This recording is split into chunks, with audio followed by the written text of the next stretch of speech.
ஓம் அமிர்தீஸ்வரிய நமக. ஓம் நம சிவாயா. நாம இன்னைக்கு ஸ்ரீ குரு கீதை புத்தகத்துல 2வது அத்தியாயத்துல 94வது ஸ்லோகம் பார்க்க போறோம். லாஸ்ட் வீடியோல என்ன பார்த்தோம்? உண்மையான சத்குரு இல்லாம நார்மலா மனித தன்மையில இருந்துகிட்டு தன்னைத்தானே குரு அப்படின்னு சொல்லிக்கிறவங்கள சரணடைஞ்சா என்ன நடக்கும்? ஸோ அந்த மாதிரி ஆட்களை எப்படி கண்டுபிடிக்கிறது? அவங்களெல்லாம் சரணடையக்கூடாது. உண்மையான சத்குருவை கண்டுபிடிச்சு சரணடையணும். ஸோ நார்மலாக மனித தன்மையில் இருந்துக்கிட்டு குரு அப்படின்னு சொல்லிக்கிறவங்க இன்னும் தானே கரை ஏறல, தன்னைத்தானே கரை சேர்த்துக்க முடியல. அப்படியாப்பட்டவங்க எப்படி மற்றவங்கள கரை சேர்க்க முடியும் அப்படிங்கிற விஷயங்கள்லாம் பார்த்தோம் இல்லையா? அதே மாதிரி மனிதர்களுக்கு இருக்கக்கூடிய அந்த மோகம், குரோதம், காமம், லோபம் அப்படிங்கிற அந்த கெட்ட குணங்களோட இருப்பாங்க. ஒரு ஆர்கியூமெண்ட் வந்தா கூட எப்படியாச்சும் நம்ம ஜெயிக்கணும்னு சொல்லி மெனக்கெட்டு தன்னுடைய மொத்த அறிவையும் பயன்படுத்தி பேசி இந்த மாதிரி மனித தன்மையை நிறைய வெளிப்படுத்துவாங்க. நிறைய விஷயங்கள் பார்த்தோம் இல்லையா? ஸோ இந்த குணங்களை வச்சு அவங்க இன்னும் சத்குருவாகலை அப்படிங்கிறத நம்ம கண்டுபிடிச்சிக்கலாம். அந்த மாதிரி ஆட்களை சரணடையக்கூடாது, உடனடியாக துறக்கணும் அப்படின்னு சொல்லி பார்த்தோமா? இந்த உபதேசத்தை சீடர்களுக்கு மட்டும்தான் கொடுக்கணும்னு சொல்லி சிவபெருமான் பார்வதி தேவி கிட்ட சொல்லியிருந்தார்.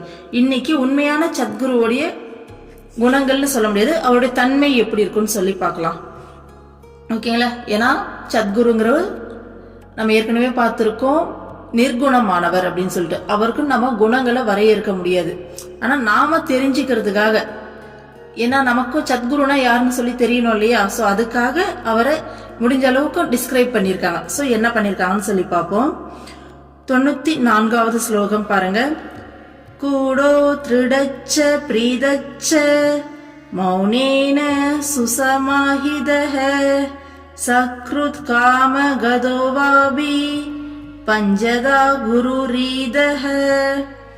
தத்துவத்தை ரகசியமாக வைப்பவர், உறுதியான ஞானம் உள்ளவர், திருப்தி உள்ளவர், மௌனம் மற்றும் அமைதியுடன் இருப்பவர், எல்லா விருப்பங்களையும் ஒரே நேரத்தில் அடைந்தவர் என இவ்வைந்தையும் உள்ளவர் குரு என்று அழைக்கப்படுகிறார்.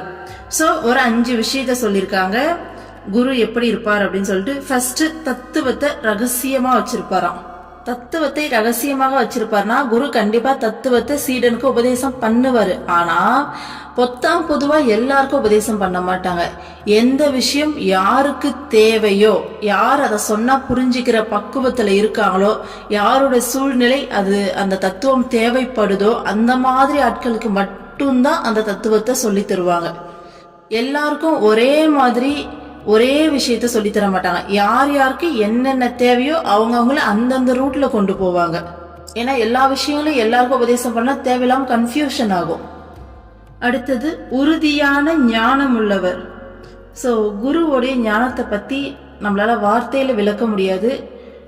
ஆனா கொஞ்சம் ஒரு 100% அளவுக்காச்சும் நாம அனுபவத்துல உணர்ந்திருப்போம் இல்லையா அவங்களுடைய ஞானம் என்ன அப்படிங்கிறத. அவங்களுடைய ஞானம் அப்படிங்கிறது அந்த பரபிரம்மத்துடைய ஞானம். இந்த யூனிவர்ஸையே படைச்சி ஆட்சி செஞ்சிட்டு இருக்கக்கூடிய அந்த ஞானம், இங்க எல்லாவுமாவே இருக்கக்கூடிய அந்த ஞானம். ஸோ அவங்கள தாண்டி, அவங்களுடைய ஞானத்தை தாண்டி இங்க எந்த ஒரு விஷயமே இல்லை. இங்க எல்லாமே அவங்களுடைய ஞானத்தால படைக்கப்பட்டு காக்கப்பட்டு வரக்கூடிய ஒரு விஷயம்தான் இல்லையா? ஏன்னா இந்த இயற்கை அப்படிங்கிறது எவ்வளோ பர்ஃபெக்டா இருக்கு. காலையிலனா சூரியன் வருது, நைட்டானா நிலா வருது. ஸோ நமக்கு தேவையான காத்து கிடைக்குது, தண்ணி, மரங்கள், செடிகள், கொடிகள், இத்தனை லட்சம், இத்தனை கோடி உயிரினங்கள். இந்த ஒரு உயிரினத்தை எடுத்தாலே அதுக்குள்ள இருக்கக்கூடிய விஷயத்த நம்மளால நினைச்சு பார்த்தா பிரமிப்பா இருக்கும். நம்ம சாப்பிட்றோம், எப்படி டைஜஸ்ட் ஆகுது, நமக்குள்ள எல்லா ஆர்கன்ஸும் எப்படி கரெக்டா வந்து செயல்படுது. ஒரு அம்மாவோட வயிற்றுல கருவுல ஒரு குட்டியோண்டு ஒரு ஒரு பாயிண்ட் அளவுல உருவாகக்கூடிய ஒரு குழந்தை எப்படி இவ்வளோ பெரிய உருவம், அதே மாதிரி ஒரு முழு உருவமா வெளியில வருது. அதுக்குள்ள எல்லா ஃபங்க்ஷனும் இருக்கு. இந்த மாதிரி இயற்கையோட படைப்புல ஒவ்வொரு சின்ன சின்ன விஷயத்தை எடுத்து பார்த்தாலும் அவ்வளவு பிரமிப்பா இருக்கும். ஸோ அதுதான் குருவுடைய ஞானம். இன்னும் நமக்கு ரொம்ப தெரிஞ்ச விதத்துல யோசிக்கணும்னா, இப்போ நம்ம ஒருத்தரையே எடுத்துப்போம். நானே யோசிச்சிருக்கேன், அம்மா என்னெல்லாம் உன்னை தவிர வேற யாராலையும் ஹேண்டில் பண்ண முடியாதுமா அப்படின்னுட்டு. ஏன்னா அந்த அளவுக்கு அறியாமையிலையும் மாயையிலையும் மூழ்கி போய் ஒண்ணுமே தெரியாம, எப்படி சொல்றது, முழுமையா மாயையில மூழ்கி போய் ஒரு வாழ்க்கை வாழ்ந்துட்டு இருந்த ஒருத்தரை எடுத்து, இப்போ ஒருத்தர்னா பரவாயில்ல, இந்த மாதிரி அம்மாக்கு கோடி கணக்கில் சீடர்கள் இருக்காங்க. அவ்வளோ பேரும் எத்தனை விதமான சூழ்நிலைகள்ல வளர்ந்துருப்பாங்க, எத்தனை விதமான மனிதர்களா இருப்பாங்க. ஆனா ஒவ்வொருத்தருக்கும் அவங்களுக்கே உரிய விதத்துல அவங்கள முழுசா அக்சஸ் பண்ணி அம்மா அவ்வளோ சூப்பரா ஒவ்வொரு செகண்டும் அத்தனை பேத்தையும் கைட் பண்றாங்க, அத்தனை பேத்தையும் பாத்துக்கிறாங்க. அது எவ்வளோ பெரிய விஷயம் இல்ல? ஏன்னா படைச்சவங்களே அவங்க தான் அப்படிங்கறதால தானே இந்த விஷயத்த பண்ண முடியுது. வேற யாராலாச்சும் பண்ண முடியுமா? யோசிச்சு பாருங்க. ஸோ அதுதான். ஸோ குருவோட ஞானம் அப்படிங்கிறது எந்த ஆங்கிள் இருந்து பார்த்தாலும் சரி நமக்கு பிரமிப்பா தான் இருக்கும். அதை நம்மளால நினைச்சு கூட பார்க்க முடியாது. அதுதான் உறுதியான ஞானம் உள்ளவர். அதே மாதிரி அம்மாவுடைய புக்ஸ் எல்லாம் பார்த்தா தெரியும், ஒவ்வொரு புக்ஸ்லயும் ஒவ்வொரு விதமான என்ன சொல்றது அம்மாவுடைய அந்த அருள்மொழிகள்லாம் இருக்கட்டும், எல்லாமே சரி சாதாரணமா ஒரு உரையாடல் வடிவிலேயே சாதாரணமா ஒரு பக்தர் கேள்வி கேட்கறதுக்கும் அவங்களுக்கு பதில் சொல்ற அந்த விஷயத்தை கேட்கும் போதே நமக்கு அவ்வளவு மாற்றங்கள், அவ்வளவு புரிதல். ஓ இதுக்குதான் வந்தோமா, இதுதான் இங்க நடந்துட்டு இருக்கா, அவ்வளவு விஷயம் புரியுது. அது வார்த்தையால சொல்லி புரிய வைக்க முடியாது இல்லையா? அதை விட சிறந்த ஒரு வேதமோ இல்ல பாத்தீங்கன்னா அதை விட சிறந்த ஒரு ஆன்மீக நூலோ இருக்காது. இதை படிச்சு இதை புரிஞ்சுக்கிட்டாலே போதும், நம்ம ஆன்மீகத்துல முக்தியே அடைஞ்சிடலான்ற அளவுக்கு அம்மா அவ்வளோ விஷயம் சொல்லி வச்சிருக்காங்க. இந்த மாதிரி எந்த ஆங்கிள் இருந்து அப்ரோச் பண்ணாலும் சரி குருவை, அவங்களுடைய ஞானத்துக்கு நம்மளால பிரமிப்பு மட்டும்தான் மிஞ்சும் நம்ம கிட்ட. அதுதான் உறுதியான ஞானம் உள்ளவர், திருப்தி உள்ளவர். ஸோ குரு, ஒரு சத்குரு அப்படிங்கிறவங்க முழுமையான திருப்தி அடைஞ்சவங்க. அவங்களுக்குள்ள அந்த அதிருப்தி, என்ன சொல்றது, அந்த பற்றாக்குறை மனப்பான்மை, இன்னும் ஏதோ ஒரு தேடல் அப்படிங்கிறதே இருக்காது. ஏன்னா அவங்க பிரம்மமாவே மாறிட்டாங்க, பிரம்மமயமாவே இருக்காங்க. ஸோ அவங்களுக்குள்ள அந்த ஆழ்ந்த திருப்தி மட்டும்தான் இருக்கும். இப்போ மனித தன்மையில இருக்க நமக்கு பாத்தீங்கன்னா என்ன நடந்தாலும் சரி ஏதோ ஒரு தேடுதல், ஏதோ ஒரு ஏக்கம், ஏதோ ஒரு வலி உள்ள இருந்துகிட்டே இருக்கும். ஸோ அந்த வலி, அந்த ஏக்கம், அந்த தேடுதலுக்காக தான் நாம கடைசியா இங்கேயும் அங்கேயும் அலைஞ்சு திரிஞ்சு இறைவன் கிட்ட இப்பதான் சரியான விஷயத்த கண்டுபிடிச்சு டிராவல் பண்ண ஸ்டார்ட் பண்ணியிருக்கோம். குருவை சத்குருவை அடையிறதுக்கு முன்னாடி தேடுன்னு தேடி இருப்போம், திரிஞ்சிருப்போம், அலைஞ்சிருப்போம். ஏதோ அந்த திருப்தியே உள்ள இருக்காது. அப்படி ஒரு வலி, வேதனை, ஏதோ ஒரு ஏக்கம் கண்டிப்பா எல்லாருமே உணர்ந்திருப்போம். ஒரு நேரம் இல்லைனாலும் ஒரு நேரம் அதை நம்ம ரியலைஸ் பண்ணிருப்போம். கடைசியா ஓ இறைவா உனக்காக தான் இவ்வளவு தேடுதலுமா, சோ என்னுடைய ஆத்மாவை உணர்றதுக்காக தான் இவ்வளவு தேடுதலுமான்ற அந்த புரிதலை நமக்கு கொடுத்தது சத்குரு. ஆனா புரிஞ்சாலும் இன்னமும் அந்த ஏக்கமும் தேடுதலும் நமக்குள்ள இருக்கு. ஏன்னா அந்த எப்போ அந்த ஏக்கம் தீரும்னா எப்போ இறைவனோடு நம்ம இரண்டரை கலக்குறோமோ, எப்போ ஐக்கிய நிலையில ஆகுறோமோ, இறைவனோடு இருக்கிற அந்த நேரங்கள்ல நமக்கு அந்த திருப்தியை உணர்வோம் நிஜமாலுமே. ஆனா அது தற்காலிகமா தான் இருக்கு. ஏன்னா நாம உடனே அதுல இருந்து வெளியில வந்துடும், இந்த உலக வாழ்க்கைக்கு வந்துடும். அந்த மாயைக்குள்ள வரும்போது திரும்பவும் அந்த ஏக்கம், அந்த தவிப்பு நமக்கு வரும். ஸோ எப்போ முழுமையா இறைவனோட சதா சர்வகாலமும் கலந்த அந்த ஐக்கிய நிலைக்கு நம்ம போறோமோ அதுதான் முக்தி நிலை. அப்போ நமக்கு அந்த திருப்தி கிடைக்கும். ஆனா குரு சத்குருன்றவங்க பர பிரம்மமாவே இருக்கிறவங்க. ஸோ அவங்க எப்பயுமே அந்த ஐக்கியத்திலேயே தான் இருப்பாங்க, அவங்க எப்பயுமே அந்த திருப்தியில தான் இருப்பாங்க. ஓகேங்களா? ஸோ அவங்களுக்கு தேடுதல், ஏக்கம் அப்படிங்கிறது இருக்காது. முழுமையான திருப்தி நிலையில வாழக்கூடியவங்க. அடுத்தது மௌனம் மற்றும் அமைதியுடன் இருப்பவர். ஸோ எப்பயுமே அம்மாவே சொல்லுவாங்க, எப்பயுமே அம்மா அடிக்கடி அந்த பரபிரம்ம நிலைக்கு போயிடுவாங்களாமா. ஒரு சீடன் உனக்கு பாத்தீங்கன்னா ஒரு ஆன்சர் கிடைக்கணும், உனக்கு என்கிட்ட இருந்து ஏதோ ஒரு விஷயம் தேவைன்னா என்னை பிடிச்சி நீ உழுக்கணும், நீ கேட்கிற கேள்வி என்னை உழுக்கணும், என்னை அந்த பிரம்ம நிலையிலிருந்து இழுத்துட்டு வெளியில வரணும். அந்த அளவுக்கு உன்னுடைய கேள்வியில ஏக்கமும் தேடுதலும் உண்மையும் இருக்கணும். அப்பதான் அம்மா வெளில சொல்லுவேன்னு சொல்லியிருக்காங்க. ஸோ அதுதான் எப்பயுமே அந்த மௌனத்திலையும் அமைதியிலையும் ஆழ்ந்து இருப்பவங்க, எல்லா விருப்பங்களையும் ஒரே நேரத்தில் அடைந்தவர். ஸோ குரு அப்படிங்கிறவங்க அந்த பர பிரம்மத்துல இருக்கிறதால அவங்களுக்கு எல்லா விருப்பமும் எப்படி அந்த முழுமையான திருப்தி, ஏகாந்த நிலை, அந்த பரமானந்த நிலை, பேரானந்த நிலை சொல்லுவாங்க இல்லையா? ஸோ அவங்க அதுதான் எல்லா விருப்பங்களையும் ஒரே நேரத்தில் அடைந்தவர்னா அதுதான். அந்த நிலையை தாண்டின விருப்பம்ன்றது இங்கே வேற எதுவுமே கிடையாது. அதை அடைஞ்சிட்டா இங்க அடையிறதுக்கு வேற எதுவுமே கிடையாது. ஓகேங்களா? ஸோ அந்த முழுமையான அந்த பேரமைதி, பேரானந்த நிலையிலேயே அவங்களுக்கு எல்லாமே கிடைச்சிரும். அதை தாண்டி வெளியில அப்படிங்கிறது எதுவுமே கிடையாது. அதுதான் நமக்கும் சொல்லி தராங்க, உனக்குள்ளேயே எல்லாமே இருக்கு, ஸோ நீ அதை அடைய பாரு அப்படின்னுட்டு. இப்போ நமக்கு பல்வேறு விருப்பங்கள், பலவிதமான ஆசைகள் சொல்லிட்டு வெளியில தேடி ஓடி வெளியில வந்து தேடிட்டு இருக்கோம் இல்லையா? ஸோ அது எல்லா விஷயத்தையும் ஒரே நேரத்துல தனக்குள்ளேயே அனுபவிச்சவங்க. அவங்களுக்கு அதுக்கு மேல வெளில அனுபவிக்கிறதுக்கு எதுவுமே கிடையாது. ஓகேங்களா? ஸோ இந்த 5 குணங்கள் தான், 5 தன்மைகள் உள்ளவர் தான் குரு அப்படின்னு சொல்லி டிஸ்கிரைப் பண்ணியிருக்காங்க. ஓகேங்களா? ஸோ அடுத்த ஸ்லோகம் பாருங்க. சர்வம் குரு முகாலப்தம் சபலம் பாபநாசனம் யத்யதாத்மஹிதம் வஸ்து தத்தத் திரவ்யம் ந வஞ்சயேத். குருவிடம் இருந்து கிடைக்கும் சகல அறிவும் பலனளிப்பவையும் பாபத்தை அழிப்பவையும் ஆகும். தனக்கு நல்லதென தோன்றும் அனைத்தையும் குருவுக்கு சமர்ப்பிக்காமல் இருக்கக்கூடாது. சோ குரு கிட்ட இருந்து கிடைக்கிற எல்லா விதமான அறிவும் நமக்கு பலன் அளிப்பவையாவும் பாவத்தை அழிப்பவையாவும் இருக்கும். வெறும் பலன் மட்டும் கிடைக்காது, நம்மளுடைய பாவத்தை அழிக்கக்கூடிய விஷயமாவும் இருக்கும்ன்றாங்க. அது எப்படி பலன் அளிக்கிறது இல்லாம பாவத்தை எப்படி அழிக்கும்? இப்போ சாதாரணமா சிம்பிளா சின்ன சின்ன விஷயங்கள் பார்ப்போம். ஃபர்ஸ்ட் இப்போ நார்மலா ஒரு குடும்பத்தில் இருக்கோம். குடும்பத்தில் இருக்கும்போது நேற்று வரைக்கும் நம்ம என்ன பண்ணிட்டு இருந்தோம்? இது என்னுடைய குடும்பம், ஏன் குழந்தைங்க, ஓகேங்களா, என் ஹஸ்பண்டு அப்படின்ற மாதிரி, என் அப்பா, என் அம்மா, என்னுடைய தங்கச்சி, என்னுடைய அண்ணா, என் தம்பின்னு சொல்லி பயங்கரமா பற்றுல வாழ்ந்துட்டு இருந்திருப்போம் இல்லையா? ஸோ இது என்னோடது அப்படின்னு சொல்லி செய்யக்கூடிய அத்தனை செயல்களுமே நம்ம கர்மாவா தான் மாறி இருக்கோம். ஸோ அவங்க கூட வாழும்போது, அவங்களாம் அவ்வளவு பற்றுல வாழும்போது கண்டிப்பா நாம இன்னொரு பிறவி எடுப்போம். ஸோ அவங்களுக்கும் நமக்கு நடுவுல பல விதமான கர்மாக்களை இந்த பிறவியில சேர்ப்போம். அந்த கர்மாவை டேலி பண்ண திரும்ப இன்னொரு ஜென்மம் அவங்க கூட பிறக்க வேண்டியிருக்கும் இல்லையா? ஸோ இது சொந்த பந்தம் மட்டும் இல்லாம பகைமை உணர்வுக்கும் இது பொருந்துமா? ஸோ ஒருத்தர் மேல நம்மளை ரொம்ப காயப்படுத்தியிருப்பாங்க, அவங்க மேல நம்மளால தீர்க்க முடியாத ஒரு வலி வேதனை அவங்க மேல இருந்துகிட்டே இருக்கும். அப்போ அந்த உணர்வுக்காக இன்னொரு பிறவி அவங்க கூட பிறக்க வேண்டியிருக்குமா? சோ இதுதான் குரு இல்லாத வாழ்க்கை. ஆனா குரு வந்த பிறகு இப்போ எந்த ஆத்மாக்கும் எனக்கும் எந்த விதமான சம்பந்தமும் கிடையாது.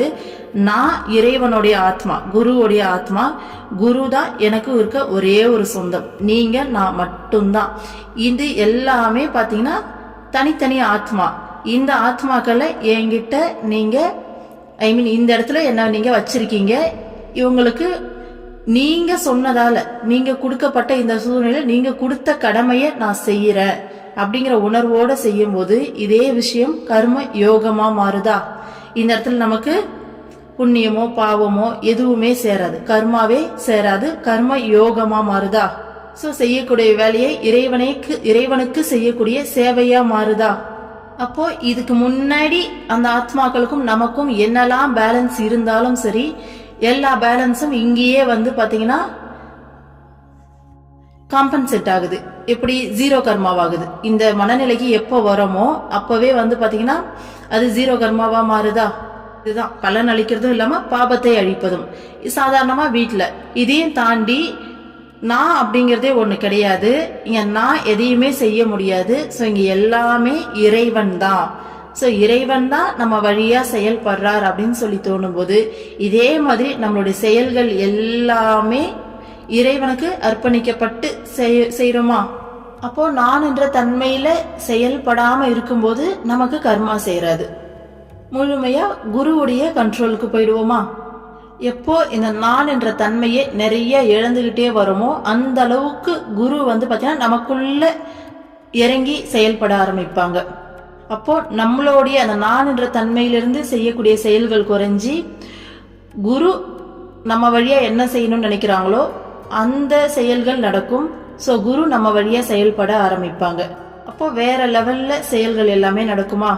அடுத்தது குரு வந்த பிறகு நாம கருணை அப்படிங்கிற விஷயத்த உண்மையாலுமே கத்துக்கிட்டு இருக்கோம். சேவை மனப்பான்மை அப்படிங்கிற விஷயம் எல்லாம் நமக்குள்ள எவ்வளவு விஷயங்கள் மாற்றங்களை ஏற்படுத்துறாங்க இல்லையா? இந்த மாதிரி சொல்லலாம், சொல்லிக்கிட்டே போகலாம். அதுதான் குருவிடம் இருந்து கிடைக்கும் சகல அறிவும் பலனளிப்பவையும் பாபத்தை அழிப்பவையும் ஆகும். ஓகேங்களா? ஆக மொத்தம் நம்ம இந்த மாயையிலிருந்து வெளியில வந்து உண்மையான ஒரு வாழ்க்கையை நாம வாழ ஆரம்பிக்கிறோம். சோ இறைவனோட இணையக்கூடிய அந்த பயணத்துல நாம எல்லாருமே டிராவல் பண்ணிக்கிட்டு இருக்கோம். அடுத்தது தனக்கு நல்லதென தோன்றும் அனைத்தையும் குருவுக்கு சமர்ப்பிக்காமல் இருக்கக்கூடாது. நமக்கு எதெல்லாம் நல்லதுன்னு தோணுதோ அது எல்லாத்தையும் முதல்ல குருவுக்கு சமர்ப்பணம் பண்ணணும்ன்றாங்க. இது பாத்தீங்கன்னா குருவுக்கு தேவை அப்படிங்கிறதுக்காக கிடையாது, அது மேல இருக்கக்கூடிய நம்மளுடைய பற்றை எடுக்கிறதுக்காக. அப்படி நாம சமர்ப்பணம் பண்ணும்போது அந்த பொருள் மேலேயோ அந்த விஷயத்த மேல இருக்கக்கூடிய பற்று நமக்கு நல்லாவே குறையிறது நம்ம கண்கூடா பார்க்க முடியும். ஏன்னா அந்த இடத்துலயே நம்ம மனசு குருவுக்கு சமர்ப்பணம் பண்றோம் இல்லையா, அதை விட்டு கொடுத்து, ஸோ அப்போ அது மேலே இருக்கக்கூடிய அந்த ஆர்வம் நமக்கு குறையும். அதே மாதிரி நம்ம அம்மா கிட்ட தர்ஷனுக்கு போகும்போதே உங்களுக்கு என்ன வேணுமோ அந்த விஷயத்த நீங்க அம்மாக்கு கொடுக்கும்போது உங்களுக்கு அது கிடைக்கும். நான் இது நிறைய டைம் வாட்ச் பண்ணியிருக்கேன். அம்மா கொடுக்குறாங்க, நமக்கு என்ன தேவையோ அந்த விஷயத்த நம்ம அம்மாக்கு கிஃப்டா கொடுக்கும்போது அந்த விஷயம் நமக்கு கிடைக்கும். இது நிறைய பேர் அனுபவத்துல உணர்ந்திருப்பீங்க. வேணா ட்ரை பண்ணி பாருங்க. உங்களுக்கு உண்மையாலுமே எந்த விஷயம் தேவையோ அந்த விஷயத்த நம்ம அம்மாவுக்கு எடுத்துட்டு போயிட்டு கொடுக்கும்போது அதே விஷயம் உங்களுக்கு கிடைக்கும். உதாரணத்துக்கு புரியுற மாதிரி சொல்லணும்னா, ஒரு டைம் ஒருத்தர் ஜுவல்ஸ் எல்லாம் பார்த்தீங்கன்னா கவரிங் செட் எடுத்துன்னு போயிட்டு கொடுத்துருக்காங்க. உடனே அம்மா வீட்டுக்கு வந்தோடனே கனவுல அவங்களுடைய வீட்டில் நகையெல்லாம் நிறைய வச்சிருந்தாங்களாமா, அதெல்லாம் மீட்டு கொடுக்குற மாதிரி கனவுல வந்திருக்காங்க. ஸோ நகையும் மீட்டு கொடுத்துருக்காங்க. அந்த மாதிரி இது பொருள் உலகத்தை சார்ந்தது. இந்த மாதிரி இல்லாம நாம அருள் உலகத்துல நமக்கு இறைவன் தேவை அப்படின்னா நமக்கு என்ன தேவையோ அதை அம்மாக்கு நம்ம கிஃப்டா கொடுக்கும்போது அந்த விஷயத்த அம்மா நமக்கு கொடுப்பாங்க. ஸோ அம்மா கிட்ட கொடுக்கப்படுற என்ன சொல்லுவாங்க, 5 பைசா கொடுத்து 5 கோடிக்கு லாட்ரி வாங்குற மாதிரி தான் அது. நம்ம அம்மா கிட்ட சமர்ப்பண மனத்தோட நம்ம அதை செய்யும் போது அம்மா நமக்கு திரும்பவும் பார்த்தீங்கன்னா அது நமக்கு ரிட்டர்ன் கிஃப்ட் பயங்கரமா பண்ணுவாங்க. ஸோ அதனால குருவுக்கு சமர்ப்பணம் பண்றது அப்படிங்கிறதால குருவுக்கு எந்த பிரயோஜனமும் கிடையாது. ஏன்னா இந்த பிரபஞ்சமே அவங்களோட சொத்து. அப்பாவுடைய பாக்கெட்ல இருந்து பைசா எடுத்து அப்பாவுக்கே கிஃப்ட் பண்ற கணக்கு தான் இது. ஸோ அவங்க கொடுத்த பணத்தில் தான் அவங்களுக்கு எதையோ ஒரு விஷயத்த நம்ம பண்ண போறோம். ஆனா அது நமக்கு அவ்வளவு நன்மையை செய்யும், அவ்வளவு நன்மையை திரும்ப நமக்கு செய்யும். அடுத்த ஸ்லோகம் பாருங்க. குரு தேவார்ப்பணம் வஸ்து தேன துஷ்டோ அஸ்மி சுப்ரதே ஸ்ரீ குரோ பாதுகாம் முத்ராம் மூல மந்திரம் ச கோபயேத். விரதங்களை முறைப்படி அனுஷ்டிப்பவளே, சீடன் குருவுக்கு சமர்ப்பிக்கும் பொருள் எதுவாயினும் அதனால் நான் மனம் மகிழ்கிறேன். குருவின் பாதுகைகள், அவர் உபதேசிக்கும் முத்திரை, அவர் அளித்த மூல மந்திரம் ஆகியவற்றை ரகசியமாக வைத்திருக்க வேண்டும்.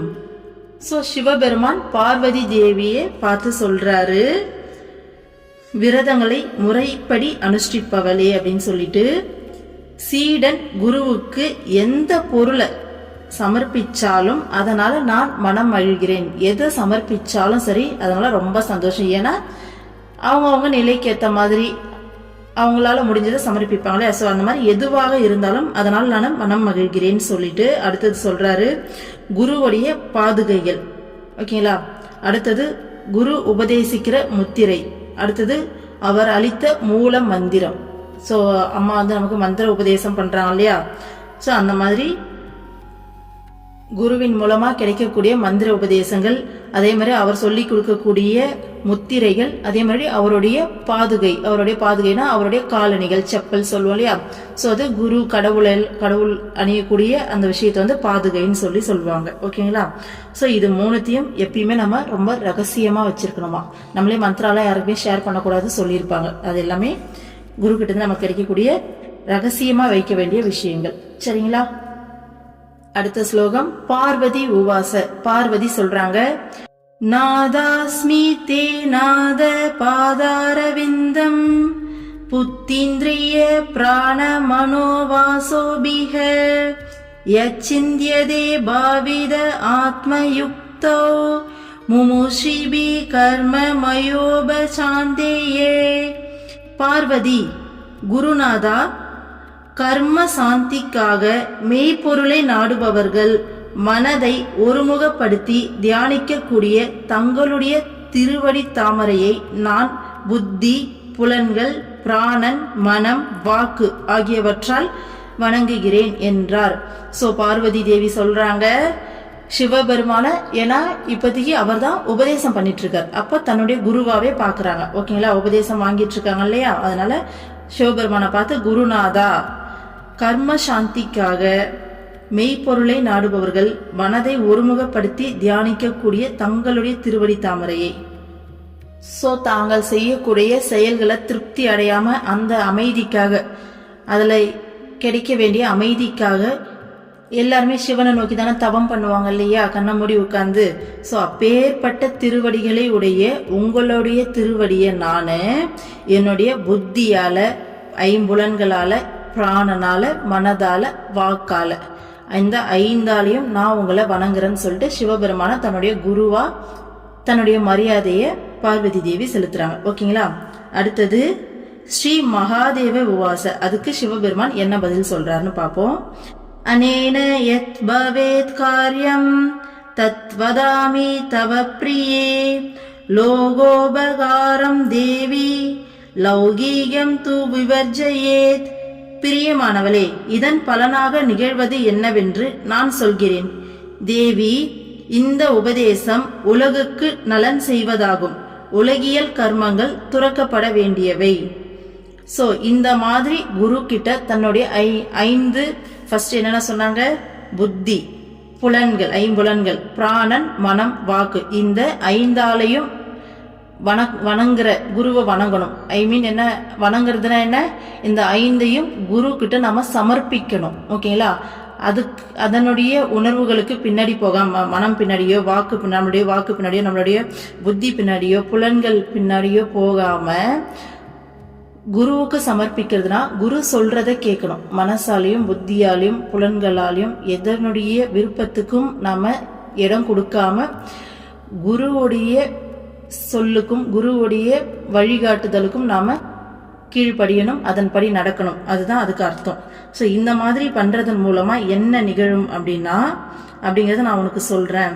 ஸோ இந்த உபதேசம் பாத்தீங்கன்னா உலகுக்கு நன்மை செய்யறது, உலகியல் கர்மங்கள் எல்லாமே துறக்கப்பட வேண்டியது அப்படின்னு சொல்லிட்டு என்ன நடக்கும்ன்றது அடுத்தடுத்த ஸ்லோகத்துல சொல்றார். இந்த மாதிரி நாம சரணடைகிறதால லௌகிகாத்தர் மதோ யாதி ஞானஹீனோ பவார்ணவே ஞான பாவேச யத் சர்வம் கர்ம நிஷ்கர்ம சாம்யதி.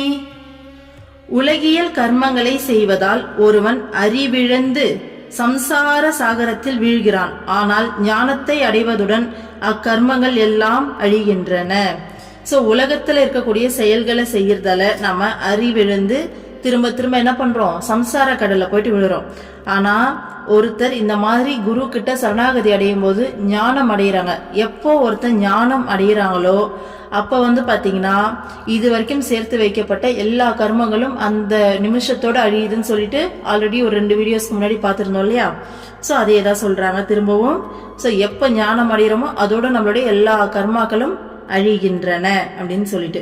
சோ இந்த 5ஆலையும் குருவை சரணடையும் போது நமக்கு ஞானம் கிடைக்குது. அப்படி ஞானம் கிடைக்கும் போது நாம இது வரைக்கும் சேர்த்து வைத்த எல்லா கர்மங்களும் அதோட அழியுது. அப்படி இல்லாம உலக வாழ்க்கையில போனோம்னா நமக்கு என்ன ஆகுது, திரும்ப திரும்ப அந்த சம்சார கடல்ல விழுந்து அந்த துன்பமான வாழ்க்கை தான் தொடரும் அப்படின்னு சொல்றாங்க. அடுத்த ஸ்லோகம் பாருங்க. இமாம் து பக்தி பாவேன படேத்வை ச்ருணு யதாபி லிகித்வா யத் பிரதானேன தத் சர்வம் பலமச்னுதே.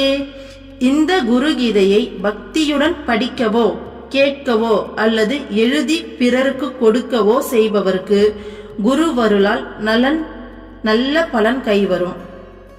சோ இந்த குரு கீதையை யாரெல்லாம் பக்தியோட படிக்கிறாங்களோ, கேட்கிறாங்களோ, இல்ல எழுதி மத்தவங்களுக்கு கொடுக்கறாங்களோ அவங்களுக்கெல்லாம் குருவுடைய அருளால நல்ல பலன் கிடைக்கும் அப்படின்னு சொல்றாங்க. சரிங்களா? ஸோ இந்த வினாடி நாமளும் நம்மளுடைய குருவான அம்மா கிட்ட ப்ரே பண்ணிப்போம். அம்மா செல்லம், எங்களுக்கும் இதனுடைய பலனா இறைவனை கொடுங்கம்மா. ஸோ இறை வடிவமாகவே வந்திருக்க உங்க கூட இன்னும் அடுத்த கட்டத்துக்கு நெருங்கணும், உங்களை இன்னும் நெருங்கி உங்களுக்குள்ள ஐக்கியமாகணுமா. எங்களை அடுத்தடுத்த ஸ்டேஜுக்கு ஏற்றி விடுங்கம்மா. அடுத்த ஸ்லோகம் பாருங்க. குரு கீதாபிமாம் தேவி ஹிருதி நித்யம் விபாவய மகாவியாதி கதைர்துகை சர்வதா பிரஜோபேன்முதா. தேவி, குருகீதையை தினமும் மனதில் பக்தியுடன் சொல்ல வேண்டும். பிறவி பிணியால் வாடுபவர்கள் குருகீதையை மகிழ்ச்சியுடன் தினமும் ஜபிக்க வேண்டும். இதனால் பிறவி பிணியிலிருந்து விடுபடுவர் என்பது பொருள். சோ என்ன சொல்றாங்கன்னா, இந்த குருகீதையை மனதுல பக்தியோட சொல்லணுமா. அப்படி சொல்லும் போது இந்த பிறவி பிணியிலிருந்து நமக்கு விடுதலை கிடைக்கும் அப்படின்னு சொல்றாங்க. ஏன்னா சத்குரு தான் இறைவனே பாத்தீங்கன்னா அவதாரமா வராரு இல்லையா, சத்குருவா. சோ அப்படியாப்பட்ட குருவை போற்றி புகழக்கூடிய இந்த குருகீதையை நாம பக்தியோட டெய்லி படிச்சோம் சொன்னோம் அப்படின்னா நமக்கு பிறவி பிணியிலிருந்து விடுதலை கிடைக்கும். சோ சம்சார கடல்ல இருந்து நம்ம விடுதலை அடைஞ்சு இறைவனை சேரலாம், அந்த முக்தி கிடைக்கும், ஞானம் கிடைக்கும்னு சொல்றாங்க. ஓகேங்களா. அடுத்த ஸ்லோகம் பாருங்க. குரு கீதாக்ஷரை கைகம் மந்திரராஜமிதம் பிரியே அன்யே ச விவிதா மந்த்ராஹ கலாம் நார்ஹந்தி ஷோடசீம். பிரியமானவளே, குருகீதையில் உள்ள எழுத்துகள் ஒவ்வொன்றும் மந்திரங்களின் அரசனாகும். வேறு பல வகை மந்திரங்களுக்கு ஒன்றும் இதன் மகிமையில் 16இல் ஒரு அம்சம் கூட இல்லை. சோ இந்த குருகீதையுடைய மகத்துவத்தை சிவபெருமான் சொல்லிக்கிட்டு வர்றாரு. ஓகேங்களா. சோ குருகீதையில இருக்கக்கூடிய ஒவ்வொரு எழுத்தும் மந்திரங்களுடைய அரசனாமா. வேற பல மந்திரங்கள் எல்லாமே பாத்தீங்கன்னா இதனுடைய மகிமையில 16ல ஒரு அம்சம் கூட இல்லை. சோ 16ல ஒரு பங்கு கூட மற்ற மந்திரங்களுக்கு பலன் கிடையாது. ஆனா இந்த குருகீதைக்கு அப்பேற்பட்ட பலன் இருக்கு. சோ மற்ற மந்திரங்களை விட 16 மடங்கு அதிகமான பலன் இந்த குருகீதைக்கு இருக்கு. ஏன்னா குருவை பத்தி சொல்லக்கூடிய விஷயம் இல்லையா, அதனால குருவுடைய மகத்துவத்தை சொல்றதால இந்த நூலுக்கு இதுல இருக்க ஒவ்வொரு எழுத்துக்கும் அவ்வளவு புனிதம் இருக்குன்னு சொல்றாங்க. ஓகேங்களா. அடுத்த ஸ்லோகம் பாருங்க. அனந்த பலமாப்னோதி குரு கீதா ஜபேனது சர்வ பாபஹரா தேவி சர்வ தாரித்ரய நாசினி. குருகீதையை ஜபிப்பதன் மூலம் அளவற்ற பலன் கிடைக்கிறது. குருகீதை எல்லா பாபங்களையும் எல்லாவித தரித்திரத்தையும் அழிக்கிறது. சோ இந்த குருகீதையை நாம ரெகுலரா டெய்லி பேசிஸ்ல ஜபிக்கும் போது அதுக்கு அளவற்ற பலன் கிடைக்குதுன்றாரு சிவபெருமான் சொல்றாரு.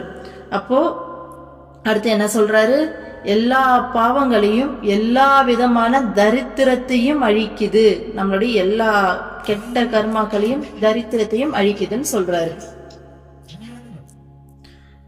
அடுத்த ஸ்லோகம் பாருங்க. அகாலம் ருத்யுஹரா சைவ சர்வ சங்கடநாசினி யஷராக்ஷ சபூதாதி சோர வியாக்ர விகாதினி. குருகீதையை தினமும் சொல்வதால் அகால மரணம் மற்றும் சகல துக்கங்களிலிருந்து விடுதலை கிடைக்கிறது. யக்ஷர்கள், ராட்சசர்கள், பூதங்கள், திருடர்கள், புலி ஆகியவற்றால் எழும் பயத்தை அழிக்கிறது. சோ இந்த குருகீதையை டெய்லி சொல்றதால ஒருத்தரோட தலையில அகால மரணம் அப்படிங்கிறது விதிக்கப்பட்டிருந்தாலும் அந்த விஷயம் மாறும். அந்த அகால மரணம் அவங்களுக்கு நேராது, ஆயுள் கூடும். அகால மரணத்தால அவங்க இறக்க மாட்டாங்க. வயசாகிற வரைக்கும் நல்லாவே வாழ்ந்து இறைவன் அடையிறதுக்கான வழி அவங்களுக்கு கிடைக்கும். அடுத்தது யக்ஷர்கள், ராட்சசர்கள், இந்த பேய், பிசாசு, பூதம், ராட்சசர் அப்படிலாம் நம்ம சொல்லுவோம் இல்லையா, திருடர், புலி அப்படின்னு சொல்லிட்டு. சோ இந்த உலகத்திலையும் இந்த உலகத்தில் கண்ணுக்கு தெரியாம இருக்கக்கூடிய அந்த கெட்ட சக்திகள், உலகத்துல கண்ணுக்கு தெரியக்கூடிய திருடர்கள், புலின்னு சொல்லி, இதனால கண்ணுக்கு தெரியக்கூடிய தெரியாம இருக்கக்கூடிய கெட்ட சக்திகளால் இருக்கக்கூடிய எல்லா விதமான பயங்களையும் இது அழிக்குது. ஏன்னா நமக்கு அந்த இறை சக்தி, அந்த காப்பு, இறைவனுடைய அந்த கவசம் கூடவே இருக்கிறது நம்மளால உணர முடியும் இதை படிக்கும்போது. அப்ப அதனால ஏற்படக்கூடிய பயம் எல்லாமே நமக்கு போயிடும் அப்படின்னு சொல்றாங்க. ஓகேங்களா. சோ இந்த பலன்கள் பாத்தீங்கன்னா ரொம்ப லாங்கா போகுது. இந்த பலன்களை சொல்லி முடிக்கிறதோட 2வது அத்தியாயம் நிறைவுறுது. 115வது ஸ்லோகம் வரைக்கும் போகுது. இப்ப நாம 104வது ஸ்லோகம் பார்த்துட்டு இருக்கோம். ஓகேங்களா. சோ வெரி லாங் வீடியோவா போகுது. இதை நம்ம மிச்சத்தை நெக்ஸ்ட் வீடியோல பார்ப்போம். இது வரைக்கும் பார்த்தது இருக்கட்டும். இதோட சேர்த்து நாளைக்கு ரீகால் பண்ணிட்டு சேர்த்து வச்சு நெக்ஸ்ட் வீடியோல பார்ப்போம். ஓகேங்களா. ஸோ 2வது அத்தியாயத்துல கடைசி பகுதியில் தான் இந்த குரு கீதை புத்தகத்துடைய முக்கியத்துவம் என்ன, ஸோ இதனால என்ன பலன்கள் நமக்கு கிடைக்கும், இது எப்பேற்பட்டது அப்படிங்கிற மாதிரியான விஷயங்கள் எல்லாமே சொல்லியிருக்காங்க. இதுல இருக்கக்கூடிய ஒவ்வொரு எழுத்தும் வந்து பாத்தீங்கன்னா எல்லா மந்திரங்களுடைய அரசன்லாம் சொல்லியிருக்காங்க.